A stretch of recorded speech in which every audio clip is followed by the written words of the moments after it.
Isang maganda at pinagpalang hapon po sa ating lahat at sa inyo, mga kapatid ko kay Kristo. Ikinalulugod po namin na kayo'y makaisa sa oras nito sa ating po pagdiriwang ng pinakamataas na pagsamba at pagpupuri sa Diyos, walang iba kundi ang banal na misa, na nasa ikatatlong linggo ng Kwaresma. Kaya naman po, ihanda po natin ang ating mga sarili at dami natin lubusan ang banal na presensya ng ating Panginoon. Bilang panimula, sama-sama at buong sigla nating awitin ang pambungad na awit.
Amen.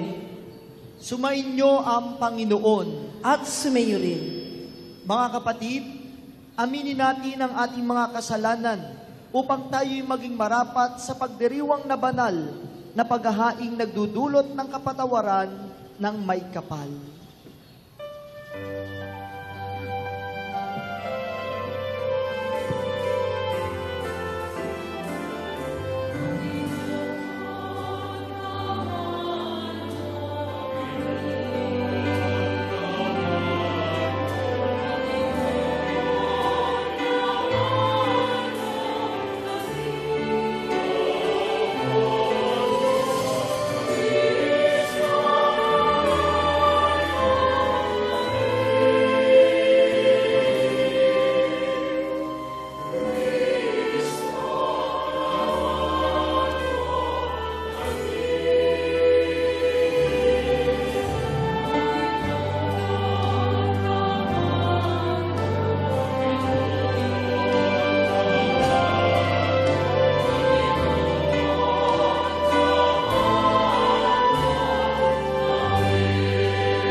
Manalangin tayo.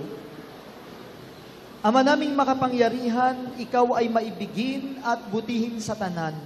Itinuturo mo na ang luna sa kasalanan ay nasa kusang pagpapakasakit, pagdalangin at pagmamalasakit. Tunghayan mo ang aming pag-amin sa nagawang pagsuway upang sa pagpapatira pa ng aming budhi sa iyong harap, kami lagi mong maibangon dahil sa iyong pag-ibig na tapat. Sa pamamagitan ni Jesucristo, kasama ng Espiritu Santo, magpasawalang hanggan. Amen. Magsiupo po ang lahat para sa pagpapahayag ng salita ng Diyos.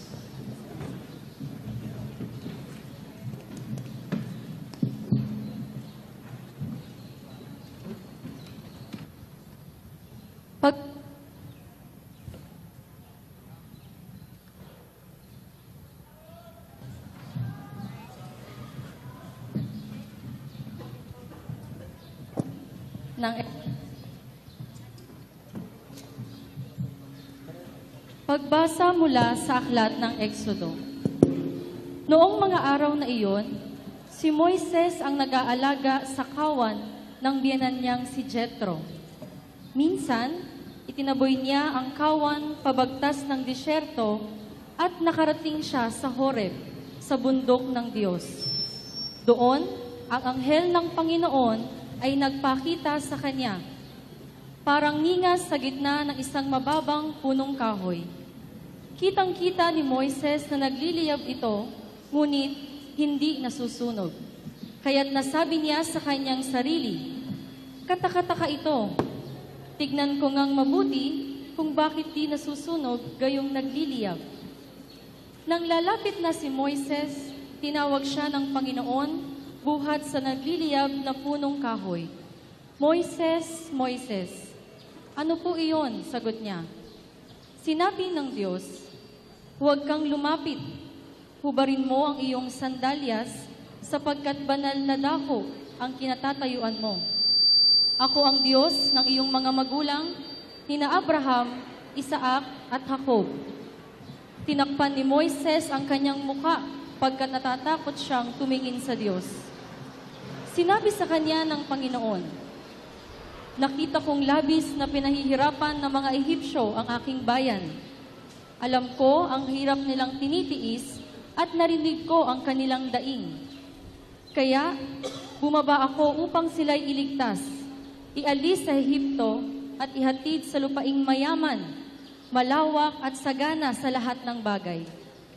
Sinabi ni Moises, "Pupunta ako sa mga Israelita at sasabihin sa kanilang, ako'y sinugo ng Diyos na aming ninuno. Ngunit, ano po ang sasabihin ko kung itanong nila kung sino ang nagsugo sa akin?" Sinabi ng Diyos, "Ako'y si ako nga. Sabihin mong sinugo ka ni ako nga, ng Panginoon, ng Diyos ng inyong mga ninuno, ng Diyos ni na Abraham, Isaac at Jacob. At ito ang pangalang itatawag nila sa akin magpakailanman. Ito rin ang pag-alala sa akin ng lahat ng salinlahi." Ang salita ng Diyos. Salamat sa Diyos.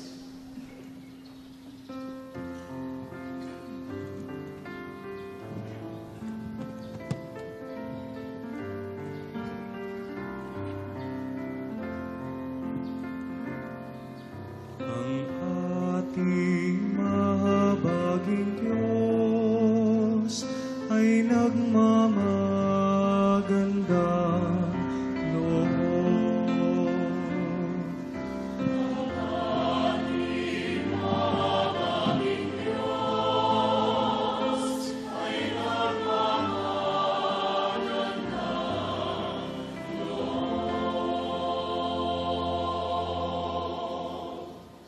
Panginooy papurihan, purihin mo kaluluwa.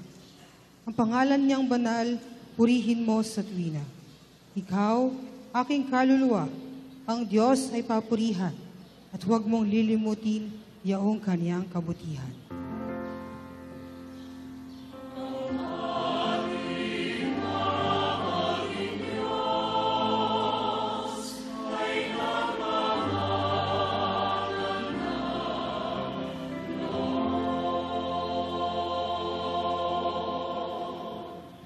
Ang lahat kong kasalanay, siya ang nagpapatawad.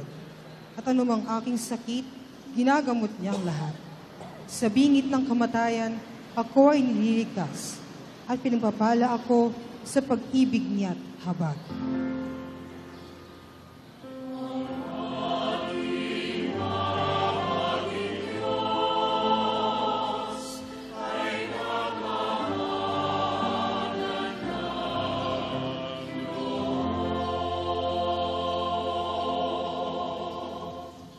Panginooy humahatol, ang gawad ay katarungan. Natamo ng inapi ang kanilang karapatan.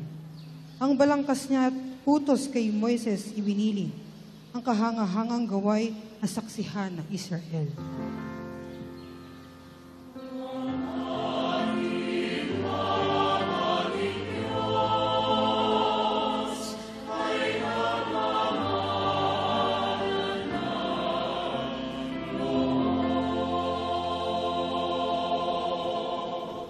Kay ganda ng kalooban, mahabagin nitong Diyos. Kung magalit ay banayad, kung umibig na may lubos. Ang agwat ng lupa't langit, sukatin may hindi kaya. Gayon ang pag-ibig ng Diyos sa may takot sa Kanya.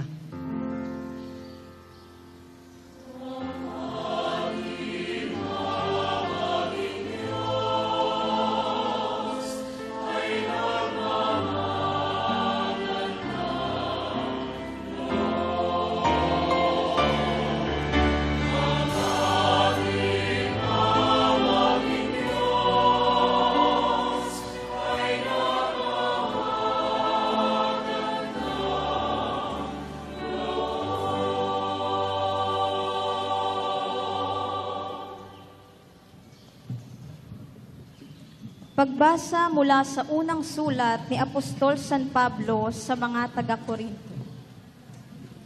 Mga kapatid, ibig kong malaman ninyo ang nangyari sa ating mga ninuno na sumunod kay Moises. Silang lahat ay nalilima ng ulap sa kanilang paglalakbay at tumawid sa dagat na pula. Sa gayon, nabinyagan silang lahat sa ulap at sa dagat bilang tagasunod ni Moises. Kumain silang lahat ng iisang pagkaing espiritual at uminom din ng iisang inuming espiritual mula sa batong espiritual na sumubaybay sa kanila. At ang batong iyon ay si Kristo. Gayunman, hindi kinalugdan ng Diyos ang marami sa kanila, kaya't nagkalat sa ilang ang kanilang mga buto.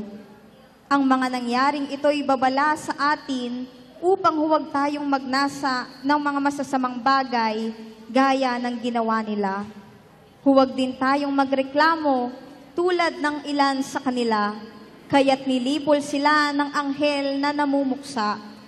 Nangyari ito sa kanila bilang babala sa iba at nasulat upang turuan tayo na mga umabot ng huling panahon. Kaya nga, mag-ingat ang sino mang nag-aakalang siya'y nakatayo, baka siya mabuwal. Ang salita ng Diyos. Salamat sa Diyos. Bilang paggalas, mabuting balita ng Panginoon, magsitayo pong lahat.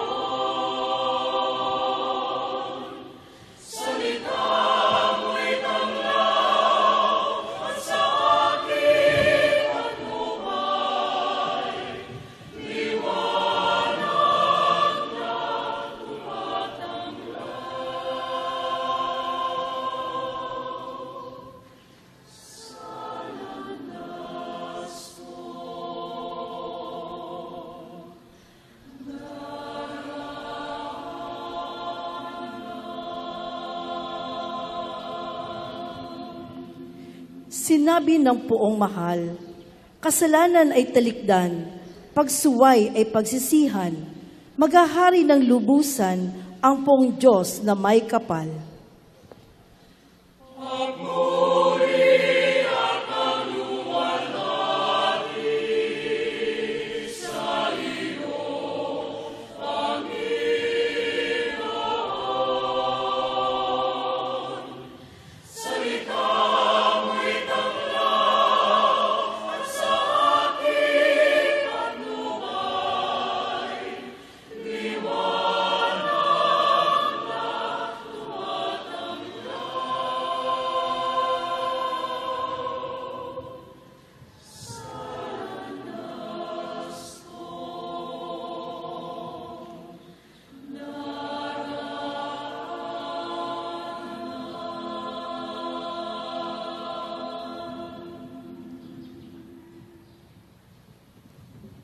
Sumainyo ang Panginoon.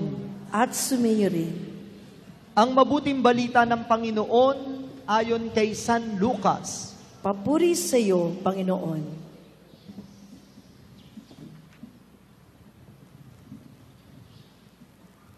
Dumating noon ang ilang tao at ibinalita kay Jesus na ipinapatay ni Pilato ang ilang Galileo, samantalang ang mga ito'y naghahandog sa Diyos. Sinabi niya sa kanila, akala ba ninyo, higit na makasalanan ang mga Galileyong ito kaysa ibang mga taga-Galilea? Dahil sa gayon ang sinapit nila? Hindi. Ngunit sinasabi ko sa inyo, kapag hindi ninyo pinagsisihan at tinalikdan ang inyong mga kasalanan, mapapahamak din kayong lahat. At ang 18 namatay nang mabagsakan ng tore ng Siloe, sa kaalaban ninyo'y higit silang makasalanan kaysa ibang naninirahan sa Jerusalem.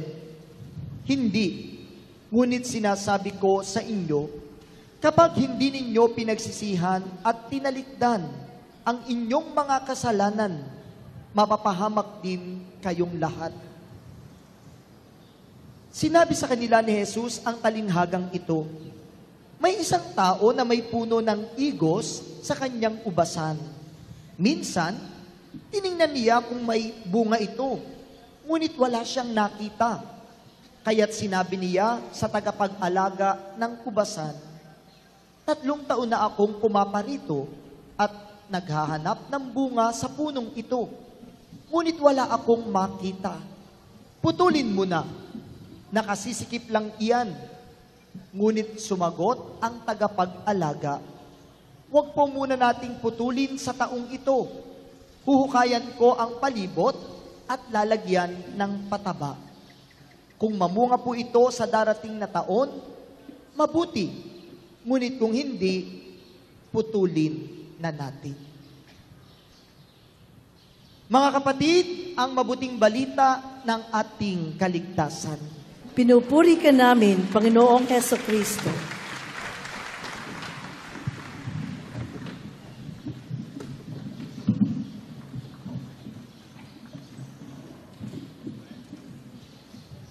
Muli mga kapatid, papurihan natin ang Panginoon.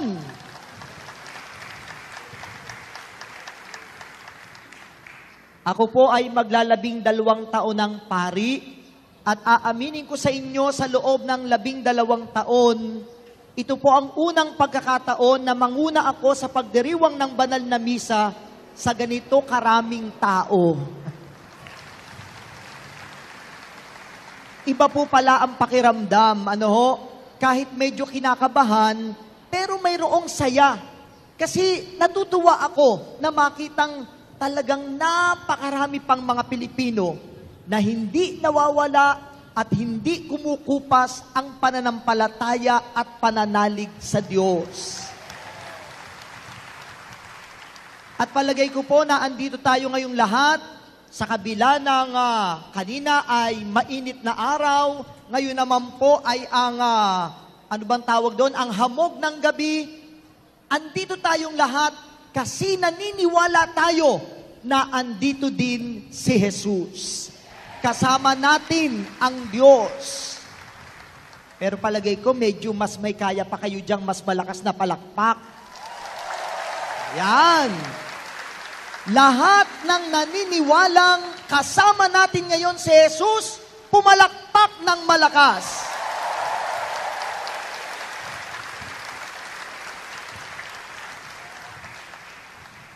Tayo po ngayon ay nasa 3 linggo para sa panahon ng Kwaresma.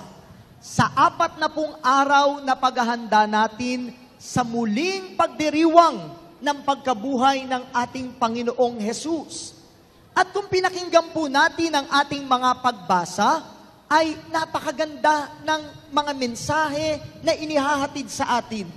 Sa ating pong mga pagbasa, lalo't higit sa Ebanghelyo, napakinggan natin kung paanong sa panahong ito, napakahalaga ng magpatawad, ng humingi ng tawad, at nang magbigay ng panibagong pagkakataon para sa mga taong kailangang bigyan ng pagkakataon.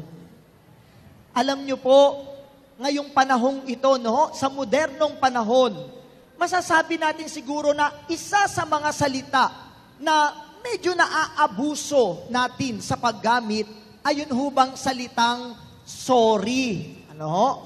Yung salitang sorry. Sa Tagalog, ginagawit natin, pasensya ka na. O kaya, oy, patawad ha. Pero yung salitang sorry, ito'y napakahalaga sana at napakaganda kung pakinggan, pero minsan nga naaabuso natin. Bakit? Kasi minsan, sinasabi natin ang salitang sorry na hindi naman nagmumula sa puso. Minsan sinasabi natin, pasensya ka na ha, patawad. Pero hindi naman talaga bukal sa ating kalooban. Kaya tuloy minsan, ay di naloloko din natin ang mga tao o kaya naloloko tayo. Akala natin, pag sinabi sa ating, oy, sorry ha, talagang aayusin na niya ang kanyang buhay, aayusin na niya ang pakikipag-ugnayan sa atin. Pero minsan, hindi. Ginamit lamang ang salitang sorry, pero lumabas lamang sa bibig, pero hindi naman galing sa puso. At nakakalungkot yun, no? Nakakalungkot yun. Kasi naaabuso ang salita, ang isang salita sana na napakahalaga at napakasarap pakinggan. Pero malimit niya ay hindi natin nabibigyan ito ng tamang damdamin at tamang pakahulugan. Minsan pati sa paraan ng pagsasabi ng sorry. Minsan may mga taong magsasabi halimbawa, oy, sorry ha, ikaw ba naman, kaya ako naman nasabi yun kasi ikaw ang nauna. Yung pang nagsosorry, pero mayroong pang paliwanag. Nagsosorry, pero mayroong pang justification. Nagsosorry, pero binibigyan pa ng katuwiran ang kanyang pagsosorry. Minsan tuloy, sa halip na tatanggapin na noong taong nagawa natin ng kasalanan ang ating pagsusori, naiinis lalo tuloy. Kasi nagsusori na nga tayo, ang dami-dami pang sinasabi at ang dami-dami pang katwiran. Pag sinabi mong sorry at talagang ito ay bukal sa iyong puso, just say sorry. Pasensya ka na. Patawad. Hayaan mo, hindi na mauulit. At palagay ko, kahit na walang anuman, kahit na walang anuman na eksplanasyon, mas matatanggap ng taong hinihingan natin ng tawad ang ating pagsusori. Sana hindi talaga natin maabuso ang salitang ito. Ganun pa man, kung sa tingin man natin ang mga tao ay naaabuso na ang salitang sorry o ang patawad, o ang pasensya ka na, pero iba ang realidad at iba ang katotohanan pagdating sa Diyos. Iba pagdating sa Diyos. Ibang-iba ang ating karanasan kapag ang pinag-usapan na ay ang pagpapatawad ni Jesus. Ito ang karanasan ng mga tao, pero hindi ito ang ating karanasan sa Diyos. Ano ba ang katotohanan ng ating karanasan sa Diyos? Una, ang Diyos ang unang nagpapatawad. Lagi nating tatandaan yan. God initiates forgiveness. Laging Diyos ang unang nagpapatawad. Nung ako po ay bata pa, malimit kapag kami ay mayroong gagawin na sa tingin ng magulang ay hindi tama, hindi maganda, sasabihin ka agad ng mga matatanda, oy, huwag mong gagawin yan, magagalit ang Diyos. Oy, huwag mong sasabihin yan, paparusahan ka ng Diyos. Tuloy minsan, lumalaki tayo, lumalaki ang bata na iniisip na malupit ang Diyos. Nagpaparusa ang Diyos. Nakakatakot ang Diyos. At palagay ko, kahit sabihin kong yun ay karanasan ko nung ako'y bata pa, palagay ko, aminin nyo man o hindi, marami pa rin sa inyo ang nagsasabi sa inyong mga anak at apo ng ganyan. Huwag kang maingay, magagalit ang Diyos. Huwag mong gawin yan, paparusahan ka ng Diyos. Pero sa aking paglaki, bagamat kapiraso din lamang naman po ang aking inilaki, habang ako'y nagkakaisip, lalo na nung ako'y mag-aral sa seminaryo at maging pari, nalaman ko, hindi naman pala ganun ang Diyos. Ang Diyos ay punong-puno ng pagpapatawad. Ang Diyos ay punong-puno ng pagmamahal. Ang Diyos ay punong-puno ng pusong nagbibigay ng pagkakataon sa napakaraming mga tao. Katunayan nga doon sa Ebanghelyong ating napakinggan, sa huling bahagi nito, yung nagsabi na tagapag-alaga ng puno ng igos, nahuhukayan niya muna ang paligid ng puno upang ito'y mamunga. Ang Diyos yun. Laging nagbibigay ng pagkakataon upang tayo'y makapagbago at makapagsimula muli. Bagay na ibinibigay ng Diyos sa lahat sa atin, na tila ba ang hirap-hirap para sa ating mga tao na ibigay sa iba. Sige nga, sino po ngayon, bagamat yung iba hindi ko makikita, pero at least itong mga nasa malapit, sino po dito talaga ang makakapagsabing sa oras na ito, wala siyang taong nasaktan at wala siyang taong kinaiinisan? Taas ang kamay. Talagang wala, taas ang kamay. Meron ba? O meron din naman. Pero sa dami nating ito, parang wala pa yatang 10 ang aking nakikita. Patunay lamang na ibang-iba ang ginagawa nating pagbibigay ng pagkakataon sa kapwa, hindi tulad ng pagkakataong ibinibigay ng Diyos. Ang Diyos kahit hindi natin hinihingi, ibibigay niya. Ang Diyos kahit hindi naman tayo lumalapit sa Kanya upang humingi ng tawad, patatawarin at patatawarin tayo. Ganon magmahal ang Diyos.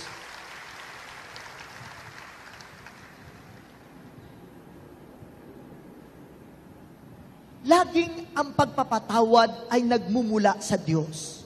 Subalit, ikalawa, kung ang pagpapatawad ay nagmumula sa Diyos, sa ikalawang katotohanan, lagi rin namang hinihintay tayo ng Diyos na lumapit sa Kanya upang humingi ng tawad. Anong ibig sabihin nito? Inirerespeto ng Diyos ang ating kalayaan. Bagamat sinabi ko kanina na ang Diyos ay laging handa, nangunguna sa pagbibigay ng pagpapatawad, pero iginagalang din niya kung ang kanya bang ibinibigay na pagmamahal ay tatanggapin natin. Inirerespeto din niya kung yun bang ibinibigay niyang pagkalinga at pagpapatawad sa atin ay ating tatanggapin.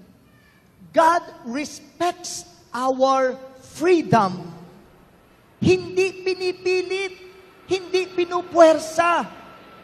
Kahit ibinibigay ng Diyos ang kanyang pagmamahal, hindi niya pinupuwersang ito ay tanggapin natin. Lagi niyang ibinibigay ang kalayaan at desisyon kung ito ba'y tatanggapin natin o hindi. Di ba gano'n naman po talaga ang tunay na pagmamahal, di ba? Hindi pinupuwersa. Parang, hindi naman yata maganda na sabihin nyo sa asawa nyo na, Daddy, sabihin mo naman sa akin, I love you.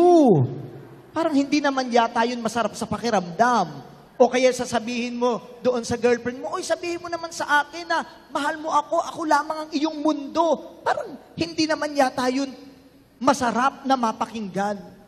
Pero ganun ang Diyos. Hinahayaan niya na maging malaya tayo sa pagtugon sa kanyang pagmamahal at pagpapatawad na ibinibigay sa atin. Hindi tayo pinupuwersa ng Diyos. Nasa atin na. Naandyan na. Nakahain, nakahanda, laging available. Pero nasa atin, paano natin tatanggapin at tunay na yayakapin ang pagpapatawad na ibinibigay ng Diyos. Kaya alam niyo po, minsan, ito na may akin lamang personal na paniniwala, minsan hindi ako naniniwala o hindi ko gusto yung puwersahan bang mga magkakaaway na pinagbabati sa harap ng maraming tao. Diba tayo, kapag halimbawa, magkaaway, si sister at si brother, no? Kahit sa simbahan, may mga ganyan no? May mga iringan, may mga pasikatan, may mga siraan. Aminin natin yan. Bahagi yan ng ating mga kahinaan. Tapos paghaharapin, mag-uusap kayo si brother at si sister, no? Pagkatapos na mag-usap, sasabihin ng mga tao, sige, kung talagang kayo talagang okay na, sige nga, maghawakan kayo ng kamay, mag-shake hands, magkamay kayo, magyakapan kayo. Alam nyo, minsan, dahil nahiya lamang sa atin, na hindi sila magbabati o hindi magkakamay sa harap natin, napipilitan tuloy. Pero paglabas uli ng kwarto, naku, isnaba na uli. Kasi naniniwala ako, ang sugat ay mayroong sariling oras at panahon ng paghihilom nito. Naghihilom ang sugat.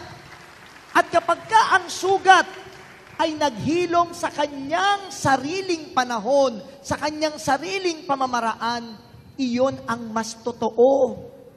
Kaysa yung pinilit lamang, kaysa yung nahiya lamang, kaysa yung pinuwersa lamang.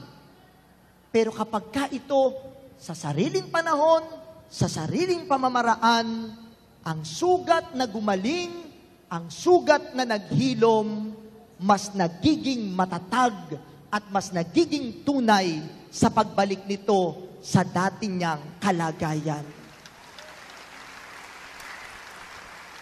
Ito ang Diyos. Ganyan ang Diyos.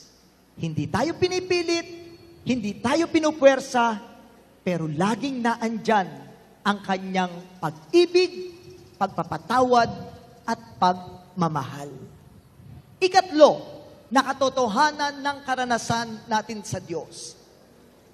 Ang ikatlo ay ang pagbabalik sa Diyos, ang pagbabalik loob, ang pagpapakabuti, ang pagsisisi sa mga kasalanan ay pang-araw-araw na hamon ng buhay.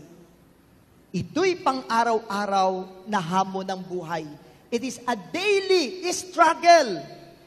Walang tao at hindi totoo kung mayroong magsasabing, oy, 10 taon na akong miyembro ng El Shaddai, mabait na ako. Walang po pwedeng makapagsabing, oy, 20 years na ako sa gawain ni Yahweh El Shaddai. Wala na akong kasalanan. Hindi. Katunayan, kahit kaming mga pari, at naniniwala ako, maging ang mga obispo, araw-araw ay nakikipaglaban at nakikipagbuno pa rin sa pagpapakabuti namin para sa Diyos at para sa sambayanan. Bakit tayo narito po ngayong lahat? Bakit pagkadami-dami natin ngayon dito? Dahil ba sa tayo ay mga banal? Hindi! Dahil sa tayo'y mga makasalanan na naghahangad na maging mabuti sa mata ng Diyos.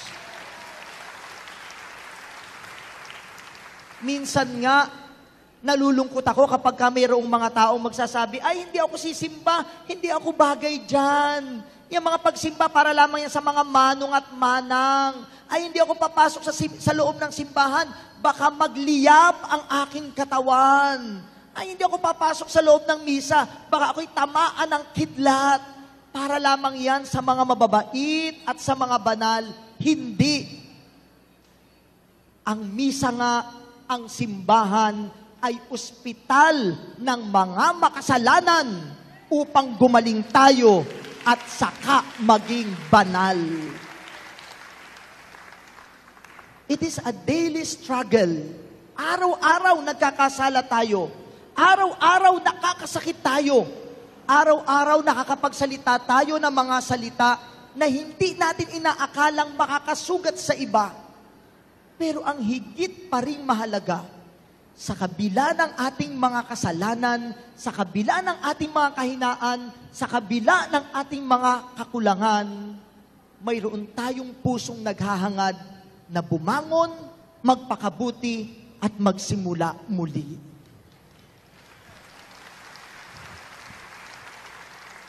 Ako po, may mga tao na nakakausap na para bang sila sumusuko na at sinasabi nila, lagi na naman po ako nangungumpisal. Halos buwan-buwan, nangungumpisal ako. Pero doon po sa aking pangungumpisal, lagi din naman ho akong nagkakasala at yun din ang aking nagagawang kasalanan.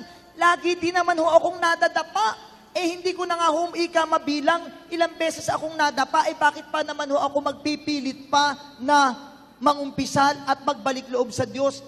Lagi din naman akong nadadapa. Mga kapatid, huwag natin bilangin ilang beses tayong nadapa. Ang bilangin natin mula sa ating pagkadapa, ilang beses tayong bumangon. Ilang beses tayong tumayo. Ilang beses tayong tumindig. Iyon ang higit na mahalaga. Huwag mong bilangin ilang beses kang nadapa. Ang iyong bilangin at tingnan ilang beses kang tumayo upang muling simulan ang maayos at magandang buhay.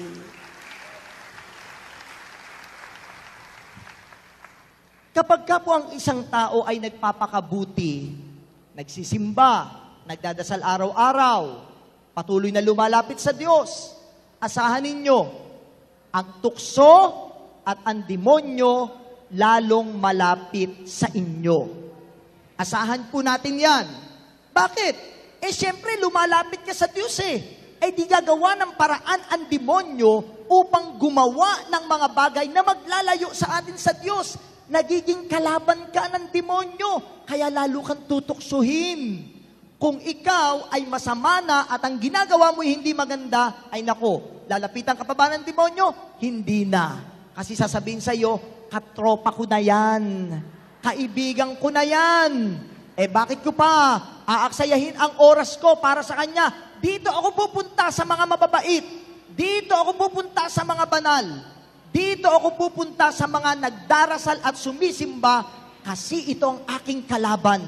Lumalapit sila sa Diyos. Kinakailangan ko silang hilahin pabalik, papunta sa akin. Ganyan kumilos ang demonyo. Ganyan kumilos ang tukso. Kaya araw-araw, makikipagbuno talaga tayo.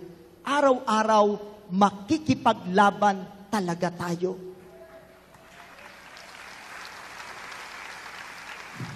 Sa bandang huli, mga kapatid, sa kabila po ng ating pakikipagbuno, sa kabila po ng ating pagsusumikap upang ayusin at pabanalin ang ating buhay, lagi po nating tatandaan, hindi natin magagawa ang pagpapakabuti at ang pagpapakabanal sa sarili lamang nating pamamaraan.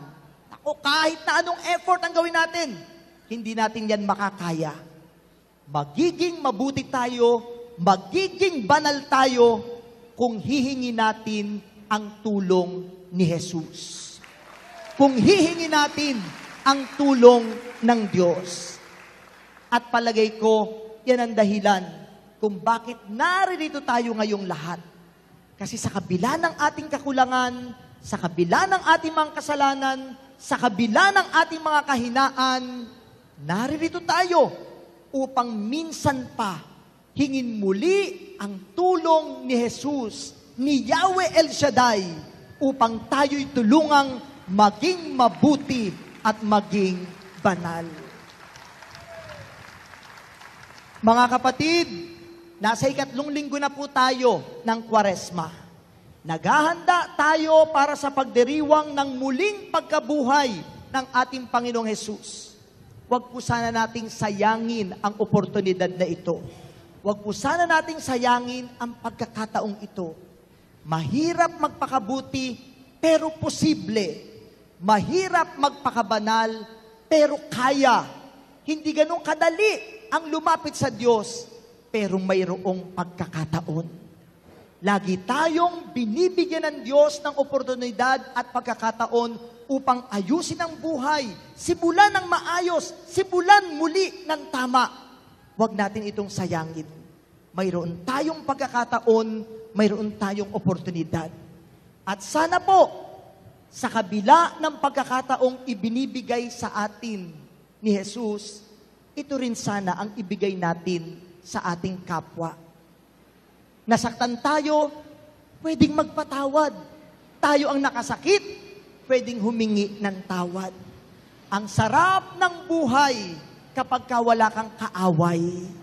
Ang sarap ng pakiramdam kapag ang lahat ay kaya mong ngitian.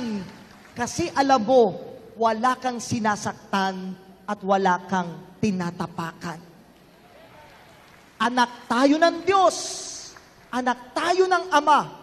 Ipakita natin at patunayan na tayong mga Katoliko, tayong mga anak ni Yahweh El Shaddai, ay kayang magbago, kayang maging mabuti, kayang maging banal, kahit mahirap, pero alam natin, sa tamang panahon, sa tulong ng Diyos, kakayanin natin ito. Purihin ang Panginoon! Magsitayo pong lahat.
Mapagpatawad ang Ama nating nasa langit.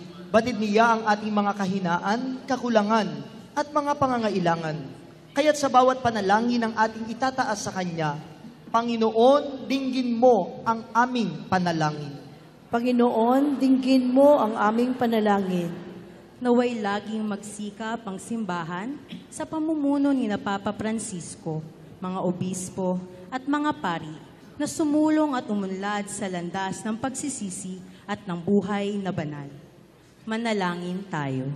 Panginoon, dinggin mo ang aming panalangin. Naway maging tapat sa sinumpaan nilang tungkulin ng mga namumuno at naglilingkod sa pamahalaan habang itinataguyod nila ang kapakanan ng mga mamamayang dapat nilang paglingkuran. Manalangin tayo. Panginoon, dinggin mo ang aming panalangin. Naway maging mapayapa, tapat, at tunay na kapaki-pakinabang sa bayan ang darating na halalan sa pamamagitan na rin ng pagtutulungan ng sambayanang Pilipino. Manalangin tayo. Panginoon, dinggin mo ang aming panalangin. Naway sa pagdiriwang natin ng taon ng Eucharistia at pamilya, gisingin ng banal na Espiritu ang puso ng bawat tao upang magsisi sa kanilang kasalanan at magsimulang mag-akay ng buhay para sa pagpapalaganap ng kaharian ng Diyos. Manalangin tayo. Panginoon, dinggin mo ang aming panalangin. Naway ang mga tapat na yumaoy, mabigyang gantimpala ng Panginoon sa kanilang tapat na paglilingkod ng walang hanggang kaligayahan. Manalangin tayo. Panginoon, dinggin mo ang aming panalangin. Sa katahimikan po ay ating ipanalangin ang ating mga sariling kahilingan.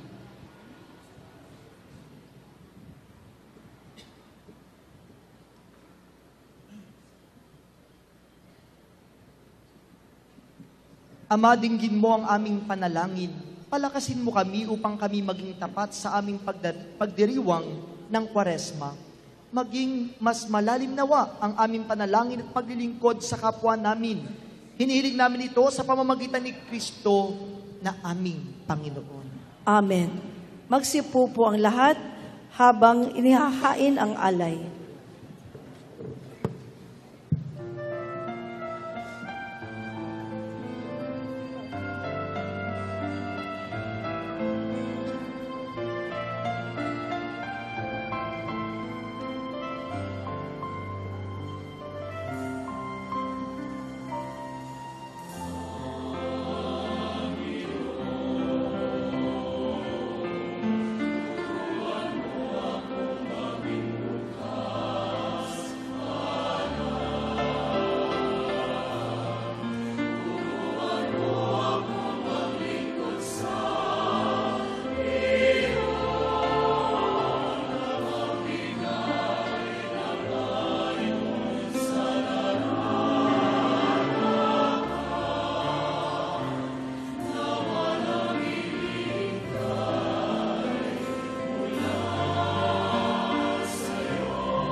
na makibakang di nalintana, mga hirap na dinaranas, sa tuwin ay magsumikap na hindi humahanap ng kapalit na kaginhawahan.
Sa tuwin ay magsumikap na hindi humahanap ng kapalit na kaginhawahan.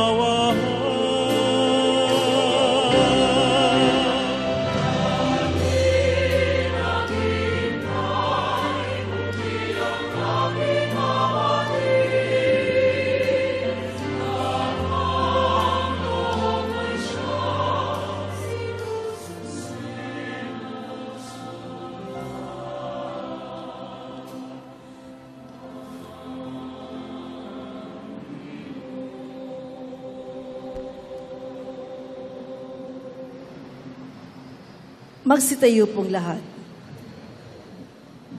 Manalangin kayo mga kapatid upang itong ating ginagawang paghahain ay kalugdan ng Diyos amang makapangyarihan. Tanggapin nawa ng Panginoon itong paghahain sa iyong mga kamay sa kapuri niya at karangalan sa ating kapakinabangan at sa buong sambayanan niyang banal. Ama naming lumikha, kalugdan mo ang aming paghahain upang ang mga kasalanan naming ihinihingi ng kapatawaran sa iyo ay matutuhan din naming ipatawad sa kapwa-tao. Sa pamamagitan ni Jesucristo kasama ng Espiritu Santo, magpasawalang hanggan. Amen. Sumainyo ang Panginoon. At sumainyo rin. Itasa Diyos ang inyong puso at diwa. Itinasa namin sa Panginoon. Pasalamatan natin ang Panginoong ating Diyos. Marapat na siya'y pasalamatan. Ama naming makapangyarihan, tunay ngang marapat na ikaw ay aming pasalamatan sa pamamagitan ni Jesucristo na aming Panginoon. Sa pagpapakasakali kung kami bubuti, isinugo mo si Jesucristo upang pangunahan kami. Bilang pagsunod sa iyong atas na bigay, ipinahayag ng iyong anak ang iyong kalooban na ang mga apitdukha ay kanyang damayan. Ngayon ay iyong inihahandog ang pagkakataong aming maisaloob ang kanyang ganap at kusang paglilingkod upang sa iyo'y lagi kaming makasunod. Kaya kaisa ng mga anghel na nagsisiawit ng papuri sa iyo nang walang humpay sa kalangitan, kami nagbubunyi sa iyong kadakilaan.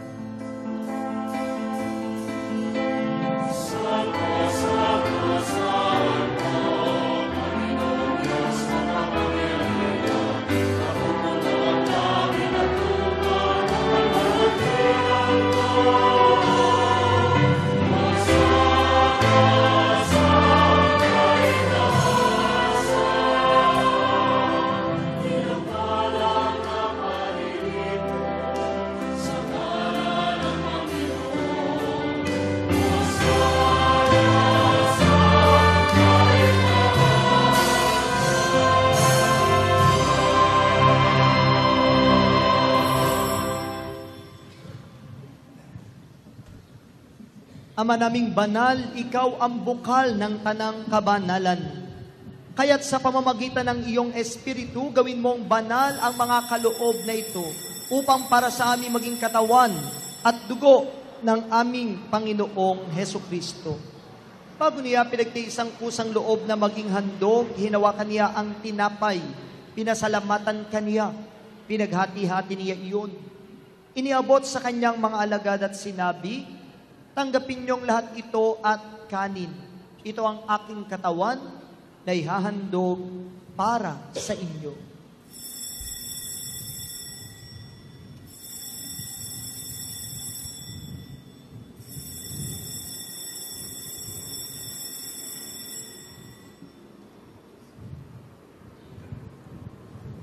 Gayon din naman ang matapos ang hapunan, hinawakan niya ang kalis. Muli kaniyang pinasalamatan. Inabot niya ang kalis sa kanyang mga alagad at sinabi, tanggapin niyong lahat ito at inumin. Ito ang kalis ng aking dugo, ng bago at walang hanggang tipan. Ang aking dugo ay bubuhos para sa inyo at para sa lahat sa ikapagpapatawad ng mga kasalanan. Gawin ninyo ito sa pag-alaala sa akin.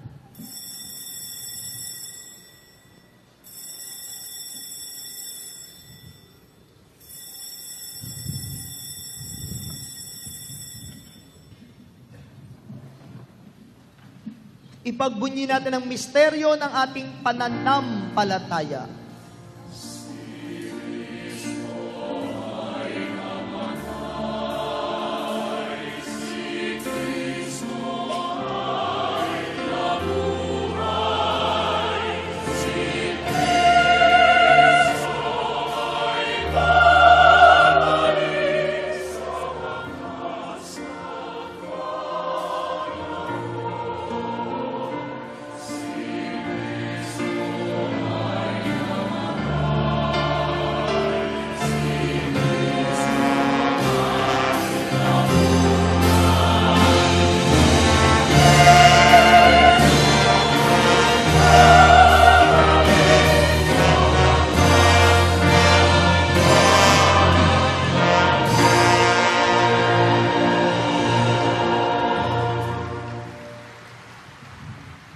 ginagawa namin ngayon ang pag-alaala sa pagkamatay at muling pagkabuhay ng iyong anak.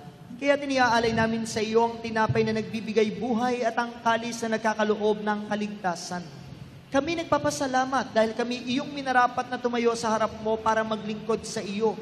Isinasamo namin kami magsasalo-salo sa katawan at dugo ni Kristo ay mabuklod sa pagkakaisa sa pamamagitan ng Espiritu Santo. Ama, lingapin mo ang iyong simbahang laganap sa buong daigdig. Puspusin mo kami sa pag-ibig kay San Francisco na aming Papa, ni Jesse na aming Obispo at ng Tanang Kaparian. Alalahanin mo rin ang kapatid naming nahimlay nang may pag-asang sila'y muling mabubuhay. Gayon din ang lahat ng mga pumanaw. Kaawaan mo sila at patuloyin sa iyong kaliwanagan. Kaawaan mo at pagindapating kaming lahat na makasalo sa iyong buhay na walang wakas.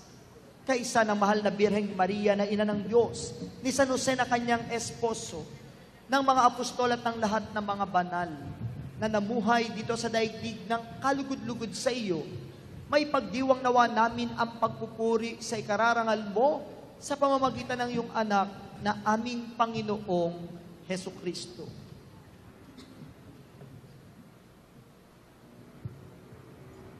Sa pamamagitan ni Kristo, kasama niya at sa Kanya, ang lahat ng parangal at papuri ay sa iyo, Diyos amang makapangyarihan, kasama ng Espiritu Santo, magpasawalang hanggan.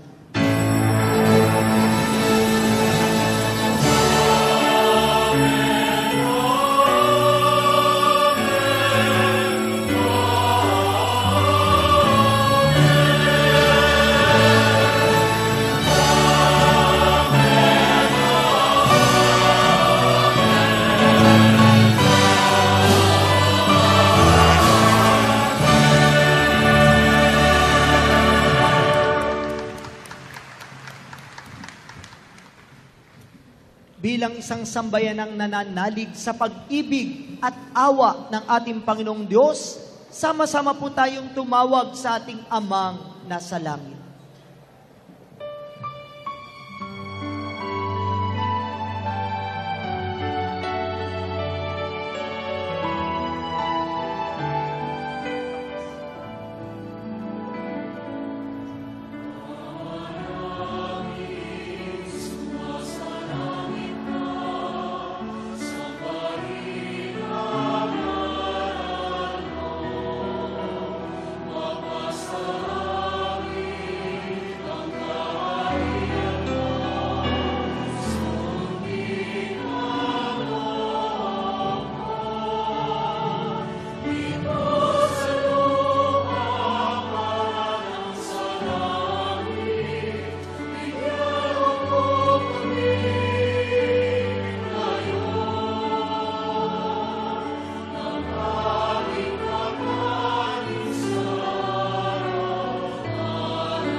Inihiling namin kami adya sa lahat ng masama, pagkalooban ng kapayapaan araw-araw, iligtas sa kasalanan at ilayo sa lahat ng kapahamakan, samantalang aming pinananabikan ang dakilang araw ng pagpapahayag ng tagapagligtas naming si Jesucristo.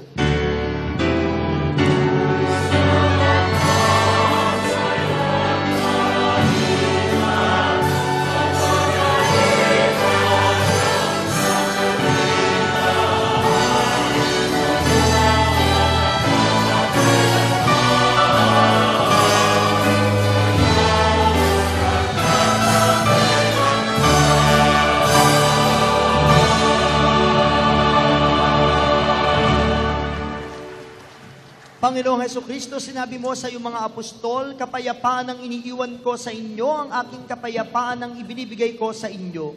Tunghayan mo ang aming pananampalataya at huwag ang aming mga pagkakasala.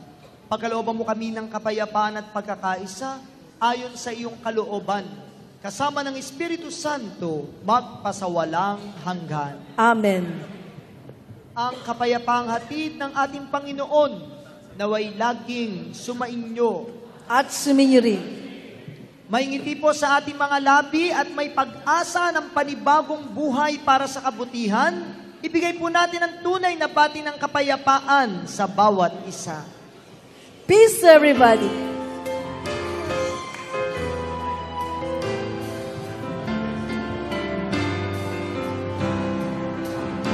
Kapayapaan ni Kristo'y sumasayo, tanggapin ang pag-ibig na hatid ito. Paglilingkod at pagmamahal sa kapwa'y ialay mo. Kapayapaan ni Kristo'y sumasayo, tanggapin ang pag-ibig na hatid ito. Paglilingkod at pagmamahal sa kapwa'y ialay mo. Kapayapaan ni Kristo'y sumasayo, tanggapin ang pag-ibig na hatid ito. Paglilingkod at pagmamahal sa kapwa'y ialay mo. Paglilingkod at pagmamahal sa kapwa'y ialay mo.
Mga kapatid, ito si Jesus, ang kordero ng Diyos na nag-aalis ng mga kasalanan ng sanlibutan. Mapapalad tayong inaanyayahan na makibahagi sa kanyang banal na piging. Panginoon, hindi ako karapat-dapat na magpatuloy sa iyo, ngunit sa isang salita mo lamang ay gagaling na ako.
can be against us? Any charge must be a lie. For he who gave his son to die is forever on our side. No condemnation for those alive in Christ. The Spirit declaration brings freedom to our life.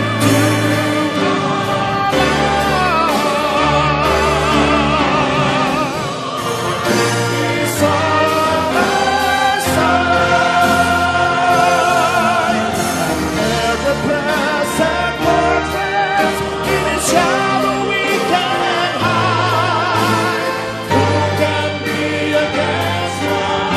Any chance must be alive. For He who gave His Son to die is forever on our side. For He who gave His Son to die is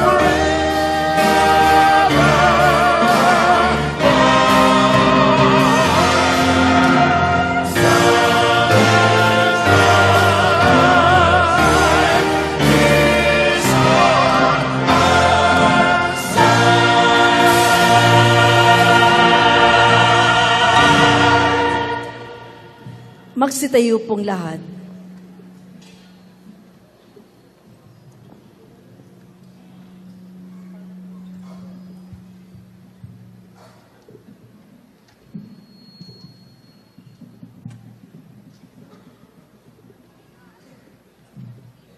Manalangin tayo. Ama naming mapagmahal, sa pakikinabang namin sa iyong banal na piging, pinagsalu-saluhan namin ang bigay mong pagkain. Ang ginaganap namin ngayon sa pagdiriwang ay lubos nawang mangyari sa gawain namin araw-araw sa pamamagitan ni Jesucristo kasama ng Espiritu Santo magpasawalang hanggan. Amen.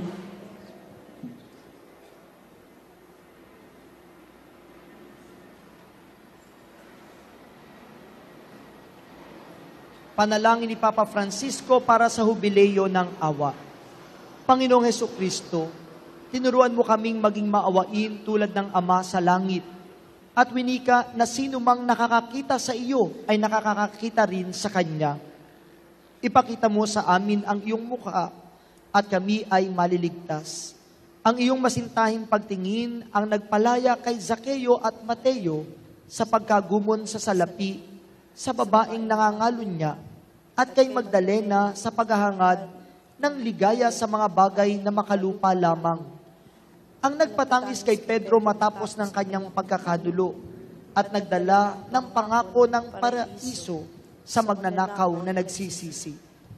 Itulot mong marinig rin namin na tila ba sinasabi mo sa amin ang mga salitang binigkas mo sa babaeng Samaritana, kung batid mo lamang ang kaloob ng Diyos. Ikaw ang hayag na mukha ng amang hindi nakikita, ng Diyos na nagpapamalas ng kanyang kapangyarihan, higit sa lahat, sa pagpapatawad at habag. Idulot mo ang iyong simbahan ay maging hayag na mukha mo sa daigdig, na ikaw ang Panginoong muling nabuhay at niluwalhati. Niloob mo ang iyong mga tagapaglingkod ay mabalot rin ng kahinaan upang magdalang habag sa mga mangmang at nagkakamali. Nawa ang lahat ng lalapit sa kanila ay madama ang pagsuyo, pagmamahal at pagpapatawad ng Diyos. Isugo mo ang iyong espiritu at italaga ang bawat isa sa amin sa pagpapadaloy ng langis ng paghirang, upang ang hubileyo ng awa ay maging isang taon ng biyaya mula sa Panginoon, at ang iyong simbahan ay makapaghatid ng mabuting balita sa may hirap ng may bagong sigla, magpahayag ng paglaya sa mga bihag at inaapi, at magpanumbalik ng paningin sa mga bulag. Hinihiling namin ito sa iyo, Panginoong Jesus, sa tulong ng panalangin ni Maria, Ina ng Awa, ikaw na nabubuhay at naghahari kasama ng Ama at ng Espiritu Santo, magpasawalang hanggan. Amen. At bago po ang huling pagbabasbas, atin pong pasalamatan, papurihan ang ating Panginoong si Yahweh El Shaddai sa biyaya ng ating Eucharistia.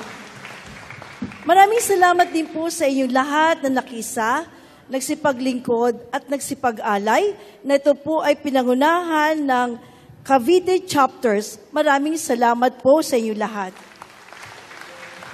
At pasalamatan din po natin ating Panginoon at muli po nakasama natin ang ating minamahal na punong lingkod, Brother Mike Z. Villarde, at ang kanyang buting may bahay, Sister Belen Villarde. Maraming salamat po.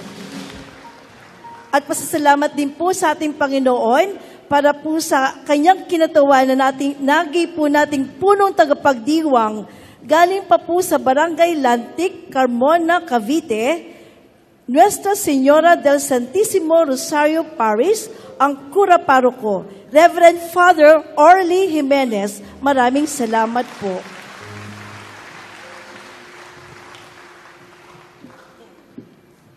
Sumainyo ang Panginoon. At sumainyo rin. Yumuko kayo't hingin ang biyaya ng Diyos. Ama naming mapagpala, ipagtanggol mong lagi sa lahat ng masama ang iyong sambayanan upang malayang makapaglingkod sa iyo at mamalaging nasa pagkupkup mo sa pamamagitan ni Jesucristo kasama ng Espiritu Santo magpasawalang hanggan. Amen. At pagpalain kayong lahat na makapangyarihang Diyos, Ama, Anak, at Espiritu Santo. Amen. Tapos na po ang ating pagdiriwang. Humayo kayo sa kapayapaan ni Kristo. Salamat sa Diyos.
Nakapili